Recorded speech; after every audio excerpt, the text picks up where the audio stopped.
नमस्कार साथियों, एक बार फिर स्वागत है आप सभी के अपने YouTube चैनल AKHD क्लासेस में। और इस वीडियो में हम आरआरबी एनटीपीसी और ग्रुप डी से जुड़े हुए 30 अति महत्वपूर्ण प्रश्न जो है देखने वाले हैं, जिसका आप सभी को जो है मॉक टेस्ट देना है। बिल्कुल संभावित प्रश्न और प्रीवियस क्वेश्चन वीडियो में शामिल किए गए हैं। आपसे निवेदन है कि वीडियो पर अगर आप क्लिक किए हैं तो वीडियो को बिल्कुल कंप्लीट देखें और पूरा कंप्लीट मॉक टेस्ट जरूर दें और चेक करें कि आप इसमें से कितने प्रश्न सही कर पा रहे हैं, जो कि रेलवे के नए पैटर्न पर आधारित प्रश्न हैं और सामान्य ज्ञान और विज्ञान के प्रश्न इस वीडियो में शामिल किए गए हैं। चलिए बात करते हैं अगर हम पहले प्रश्न की। तुम्हारा पहला प्रश्न क्या कहता है? क्वेश्चन है कि निम्नलिखित में से किसने जो है भारत के प्राचीन ग्रंथ नाट्य शास्त्र को संकलित किया है? तो बताने का प्रयास करें किसने जो है संकलित किया है नाट्य शास्त्र को। प्राचीन जो कि एक ग्रंथ है, तो ये जो है संकलित हुआ है भरत मुनि के द्वारा। किसके द्वारा? तो भरत मुनि के द्वारा। ऑप्शन नंबर डी जितने भी लोग दिए हैं बिल्कुल उनका राइट ऑप्शन हो जाएगा। सेकंड क्वेश्चन है कि भारत के पहले उप प्रधानमंत्री कौन थे? बताएं स्टूडेंट, भारत के पहले उप प्रधानमंत्री की बात हो रही है। मोरारजी देसाई हैं, सरदार वल्लभ भाई पटेल, चरण सिंह या जगजीवन राम? तो पहले जो थे उनका नाम था सरदार वल्लभ भाई पटेल, जो कि उपराष्ट्रपति थे पहले। तो बी ऑप्शन जितने भी लोग दिए हैं उनका राइट ऑप्शन है। थर्ड नंबर है कि निम्नलिखित में से कौन सा क्षेत्र तोड़ा जनजाति का मूल निवास स्थान है? तोड़ा जनजाति की बात हो रही है, कहाँ उनका जो है मूल निवास है? बताने का प्रयास करें, कमेंट बॉक्स में बताते हुए चले आंसर अपना। इनका जो मूल निवास है, जितने भी लोग सी आंसर किए हैं बिल्कुल राइट हो जाएगा, नीलगिरी पहाड़ियाँ। क्या हो जाएगा? तो सी ऑप्शन नीलगिरी पहाड़ियाँ इनका जो है एक प्रकार से मूल निवास है। और की बात करते हैं तो मराठी समाचार पत्र केसरी की स्थापना किसने की थी? बताए स्टूडेंट, मोस्ट इंपॉर्टेंट क्वेश्चन बताने का प्रयास करें कि जो केसरी की स्थापना है किसने की थी। जवाहरलाल नेहरू है, महात्मा गांधी, बाल गंगाधर तिलक या राजा राम मोहन राय? तो इसके जो है बात करें हम संस्थापक की, तो बाल Gangadhar Tilak. Option number C बिल्कुल राइट हो जाएगा, केसरी अगर हम बात करते हैं समाचार पत्र की। तो 5 की बात करते हैं तो दीनदयाल उपाध्याय अंत्योदय योजना को इस रूप में भी जाना जाता है। तो किस रूप में भी जानते हैं दीनदयाल उपाध्याय अंत्योदय योजना को? तो इसे जो है राष्ट्रीय शहरी आजीविका मिशन के रूप में भी क्या है जाना जाता है। ऑप्शन नंबर ए हो जाएगा। 6 नंबर क्वेश्चन है कि भारत के प्रधानमंत्री के रूप में नियुक्ति के लिए पात्र होने की न्यूनतम आयु सीमा क्या है? तो न्यूनतम आयु सीमा की बात की जा रही है। बताएं स्टूडेंट, राइट आंसर क्या हो जाएगा इसका? बिल्कुल इजी क्वेश्चन है। 35 वर्ष है, 25 वर्ष, 30 वर्ष या 45 वर्ष? जितने भी लोग बी पर गए हैं बिल्कुल राइट हो जाएगा। 25 वर्ष जो है न्यूनतम आयु होनी चाहिए अगर आपको देश का प्रधानमंत्री बनना है तो। 7 की बात करें, जिन्होंने 1848 में गवर्नर जनरल के रूप में पदभार संभाला, ने हड़प नीति नामक नीति तैयार की। तो ये किसके बारे में बात की जा रही है जिसने 1848 में गवर्नर का पद संभाला और हड़प नीति जो है तैयार की? तो ये जो है तैयार किया था लॉर्ड डलहौजी ने। ऑप्शन नंबर डी हो जाएगा। 8 की बात करते हैं तो तुंगभद्रा नदी डैश की एक सहायक नदी है। तो किसकी सहायक नदी है? तुंगभद्रा की बात हो रही है। बताएं स्टूडेंट, तो राइट ऑप्शन हो जाएगा कृष्णा। कृष्णा की एक सहायक नदी है कौन? तो तुंगभद्रा। यहाँ पे आपके लिए क्वेश्चन देते हैं, इस ऑप्शन से बताना है किसे जो है दक्षिण गंगा के नाम से जाना जाता है। कमेंट बॉक्स में जरूर बताइएगा, देखते हैं कितने लोग राइट आंसर देते हैं। 9 की बात करें, निम्न में से कौन सी फसल फलीदार है? फलीदार फसल की बात की जा रही है। तिल दिया है, मुचुना है, दलहन है, अनाज है। तो अगर हम फलीदार की बात करते हैं तो फलीदार जो फसल है वो दलहन है। क्या है? तो दलहन। 3 की बात करें, विश्व के सबसे प्रतिष्ठित अंग्रेजी भाषा साहित्यिक पुरस्कार का नाम क्या है? तो उसका जो नाम है मैन बुकर पुरस्कार है। क्या है? मैन बुकर पुरस्कार। ऑप्शन सी हो जाएगा। 11 की बात करते हैं तो बुरुंस का फूल डैश का राज्य फूल है। तो कहाँ का जो है जो बुरुंश का फूल है किस राज्य का जो है राष्ट्रीय फूल कहा जाता है? तो ये जो है राष्ट्रीय फूल अगर बात करें तो नागालैंड का है। कहाँ का है? तो नागालैंड राज्य का, ऑप्शन बी हो जाएगा।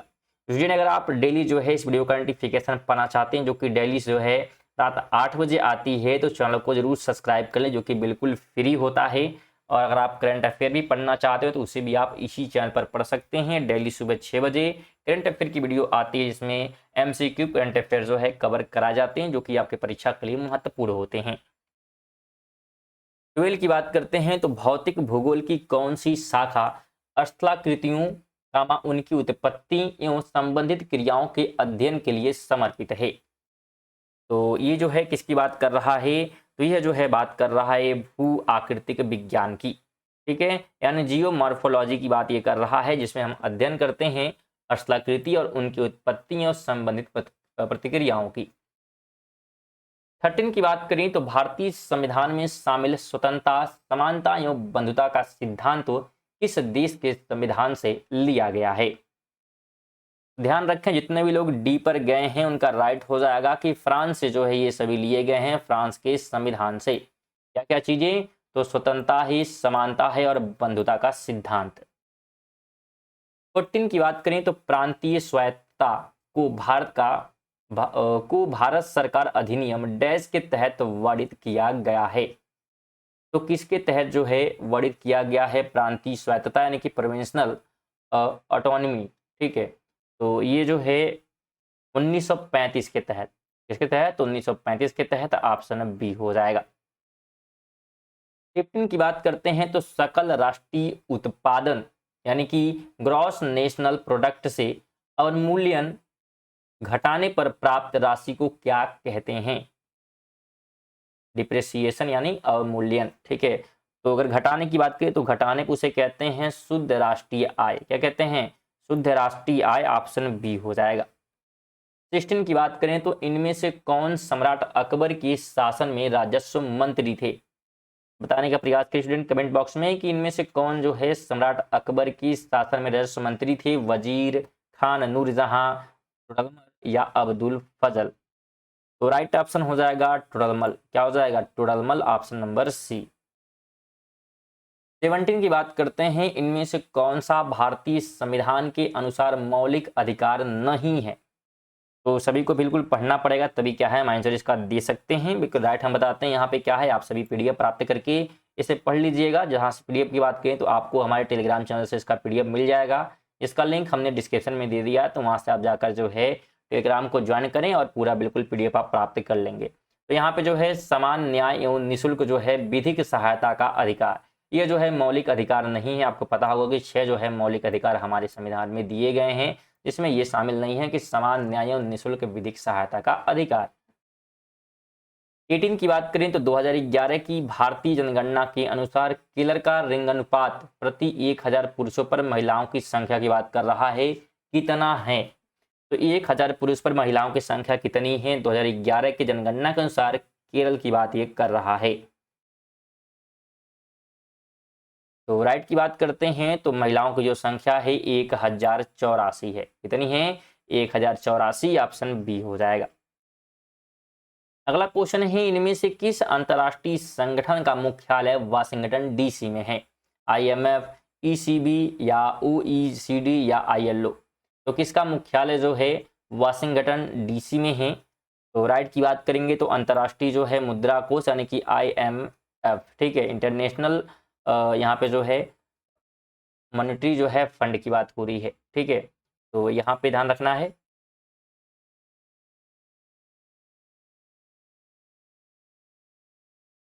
ट्वेंटी नंबर क्वेश्चन स्टूडेंट क्या कहता है? क्वेश्चन दिया है कि निम्नलिखित में से कौन सी पुस्तक अमर्त्य सेन द्वारा लिखित नहीं है? नहीं है की बात कर रहा है स्टूडेंट। तो जितने भी लोग सी पर गए हैं राइट हो जाएगा पॉवर्टी ऑफ इंडिया। ये जो है नहीं लिखा गया है किसके द्वारा? अमर्त्य सेन के द्वारा। बाकी सभी जो है पुस्तक लिखे गए हैं अमर्त्य सेन के द्वारा, जितने भी ऑप्शन में दिए गए हैं। आगे बात करते हैं 21 है इनमें से किस भारतीय राज्य में हेमेटाइट के सर्वाधिक भंडार मौजूद है? बताने का प्रयास कीजिए सबसे अधिक जो है किस जो है राज्य में मौजूद है। बात हो रही है हेमेटाइट की। तो सबसे अधिक जो है मौजूद हैं उड़ीसा में। कहाँ पर? तो उड़ीसा में ऑप्शन नंबर ए राइट हो जाएगा, जितने भी लोग ए पर राइट किए हैं। 22 की बात करें तो प्रति सेकंड दोलनों की संख्या को दोलन का या की डैश कहते हैं। तो बिल्कुल बताना है, ऑप्शन आपके सामने दिए गए हैं कि प्रति जो है सेकंड दोलनों की संख्या को क्या कहते हैं? दोलन की। तो दोलन की जो है आवृत्ति कहते हैं। ऑप्शन क्या हो जाएगा? तो बिल्कुल ए हो जाएगा, जितने भी लोग ए पर राइट कर रहे हैं बिल्कुल राइट है। 23 की बात करें तो चुंबकीय क्षेत्र के संबंध में निम्नलिखित में से कौन सा कथन सही है? तो सही कथन की हम बात कर लेते हैं, बाकी आप पीडीएफ जो है हमारे टेलीग्राम चैनल से प्राप्त करके सभी पढ़ लीजिएगा। यहाँ पे राइट शिप जो है डी वाला है कि चुंबकीय क्षेत्र रेखाएं बंद वक्र होती हैं, ये राइट है, बाकी सब गलत हैं। तो पीडीएफ जो है बिल्कुल प्राप्त करके जरूर पढ़ लें, जो कि बिल्कुल फ्री में आपको मिल जाएगा हमारे टेलीग्राम से। 24 की बात करें तो समय की मूल इकाई क्या है? बताने का प्रयास कीजिए स्टूडेंट कि समय की मूल इकाई क्या होती है। जितने भी लोग सी राइट कर रहे हैं बिल्कुल राइट आंसर हो जाएगा सेकंड। अगला क्वेश्चन है निम्नलिखित में से क्या केंद्रक में मौजूद नहीं होता है? केंद्रक में मौजूद नहीं होता है की बात कर रहा है। तो जितने भी लोग ए पर गए हैं बिल्कुल रिक्तिका हो जाएगा। रिक्तिका जो है केंद्रक में मौजूद नहीं होता है, ऑप्शन ए राइट हो जाएगा। 26 की बात करते हैं तो कोशिका कामा किसी जीव का डैश जीवित भाग होता है। तो कोशिका किसी जीव का कौन सा भाग होता है? सबसे बारीक, सबसे छोटा, सबसे पतला या सबसे लंबा?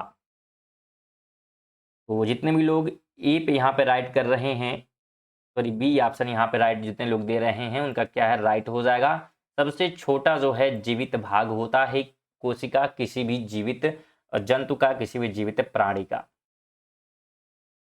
अगला क्वेश्चन की बात करते हैं तो अगला क्वेश्चन है नारियल के रेशे युक्त छिलके डैश उत्तक के बने होते हैं। तो बताने का प्रयास करें किसके बने होते हैं? नारियल के रेशे युक्त छिलके। जितने भी लोग सी किए हैं राइट हो जाएगा। स्क्लेरेनाकाइमा, ठीक है, तो बिल्कुल ऑप्शन सी हो जाएगा, स्क्लेरेनेकाइमा नकाइमा, ठीक है, बिल्कुल सी वाले। 28 की बात करते हैं तो आधुनिक आवर्त सारणी के अनुसार हीलियम का परमाणु क्रमांक क्या है? बताने का प्रयास करें स्टूडेंट, राइट ऑप्शन क्या हो जाएगा? हीलियम का परमाणु क्रमांक पूछा जा रहा है। जितने भी लोग ए राइट कर रहे हैं बिल्कुल राइट ऑप्शन हो जाएगा, 2 होता है हीलियम का परमाणु क्रमांक। 29 है कि निम्नलिखित में से कौन सी गैस ठंडी और संपीड़ित होने पर गैस की अतिक्रांतिक द्रव अवस्था में बदल सकती है? तो उसका नाम है कार्बन डाइऑक्साइड। क्या नाम है? तो कार्बन डाइऑक्साइड, सी ऑप्शन। 30 की बात करते हैं तो गैस का द्रव में परिवर्तित हुए बिना सीधे ठोस में परिवर्तित होना डैश कहलाता है।